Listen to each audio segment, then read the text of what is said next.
এখন নজর channel ENC থেকে বিশেষ ব্রেকিং নিউজ পড়ছি আমি ডাক্তার সঞ্জয় সেন আপনাদের পাশে। আজকের বিশেষ বড় খবর হলো ডানলপে প্রধানমন্ত্রীর সভাস্থলে গাছ কাটা হলো এবং আজকে গাছ রোপণ করা হচ্ছে তৃণমূল থেকে। অভিযোগ, গতকাল প্রধানমন্ত্রী মাননীয় নরেন্দ্র মোদীর সফরকে কেন্দ্র করেই বিজেপি অ্যান্ড কোম্পানিরা যথেচ্ছভাবে গাছ কেটে ফেলেছে। সেখানে অনেক 100 থেকে 150 বছরের অনেক পুরনো গাছ ছিল, কিন্তু বিজেপি দল এই প্রধানমন্ত্রী আসার কারণে অনেক পুরনো গাছ কেটে ফেলেছে, যা পরিবেশকে আজ দূষিত হওয়ার পথে, প্রকৃতির ভারসাম্য হারিয়ে ফেলেছে।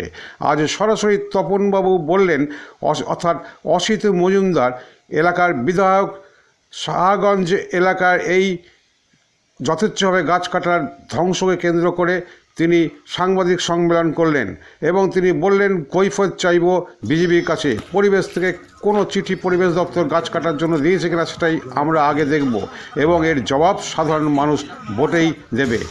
এই বিশেষ ব্রেকিং নিউজের আমাদের প্রতিনিধি অমল চ্যাটার্জির ক্যামেরায় ধরা পড়ল সেই দৃশ্য।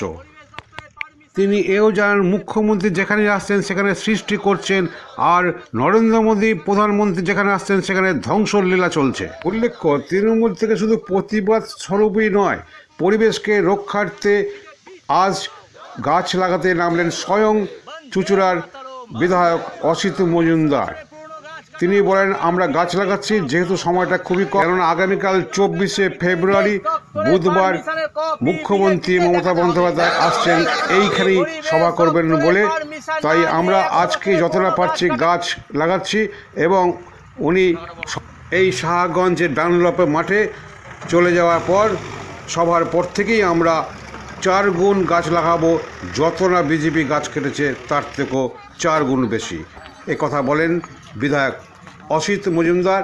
আমাদের প্রতিনিধি প্রতীপ বসুর সামনে তার ক্যামেরায় দেখুন সেই সাংবাদিক সম্মেলনে উনি কি বলছেন এবং পরিবেশ রক্ষাতে গাছ লাগানোর দৃশ্যটাও আমাদের চ্যানেল থেকেই প্রথম দেখাচ্ছি। এই আজকে এই কর্মসূচি কি কারণে নিয়েছে? দেখুন, গতকাল প্রধানমন্ত্রী ভারতবর্ষের নরেন্দ্র মোদীজির এখানে ডানলপের মাঠে মিটিং ছিল। এখানে কয়েকশো বছরের পুরনো গাছ পরিবেশ দপ্তরের পারমিশন ছাড়াই কাটা হয়েছে এবং পরিবেশকে রক্ষা করার জন্যে বাংলার মুখ্যমন্ত্রী মমতা বন্দ্যোপাধ্যায় হাজার হাজার টাকা, কোটি টাকা খরচা করছেন। সেই পরিবেশ ভারতবর্ষের প্রধানমন্ত্রী এসে ধ্বংস করেছেন।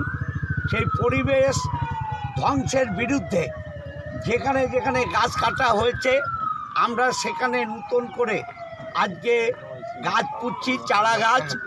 এবং এটা প্রতীকী হলো আমাদের এখানে যত গাছ কাটা হয়েছে আমরা তার 3 গুণ কাজ আমরা তৃণমূল কংগ্রেসের পক্ষ থেকে আমরা ডানলপ এলাকা ঘুরে আমরা লাগাবো।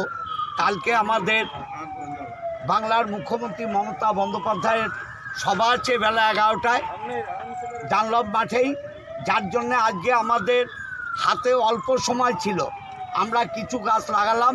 কালকে দিদির মিটিংয়ের পর পুরো ডানলপ জুড়ে যত গাছ বিজেপি কেটেছে পরিবেশ দপ্তরের পারমিশন ছাড়া, আমরা এর কৈফিয়ত চাই বিজেপির কাছে যে কেন গাছ কাটা হলো, এর কৈফিয়ত চাই।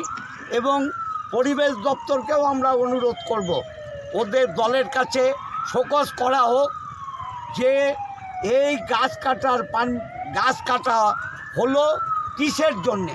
আমরা এর তীব্র প্রতিবাদ করছি এবং পরিবেশকে বাঁচাবার জন্যে আমরা নতুন গাছ আজকে বসাচ্ছি।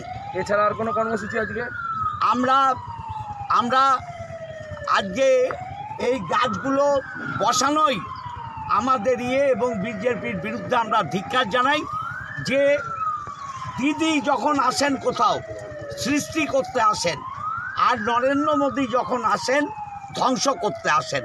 এই ধ্বংসলীলার বিরুদ্ধে আমরা জেহাদ ঘোষণা করছি। 100 বছরের পুরনো গাছের পরিপ্রেক্ষিতে এই ছোট গাছ লাগানো তো দুটো তো সমান হবে না। 100 বছর পুরনো গাছটা কাটা আমরা অনেক গাছ বসাবো।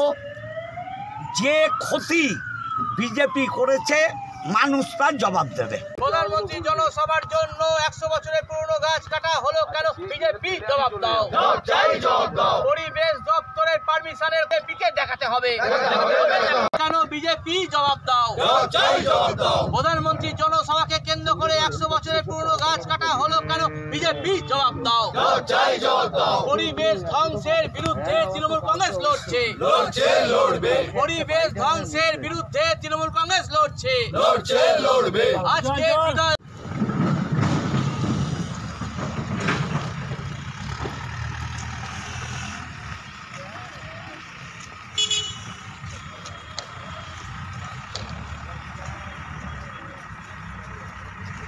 জায়গাটা বড় করো।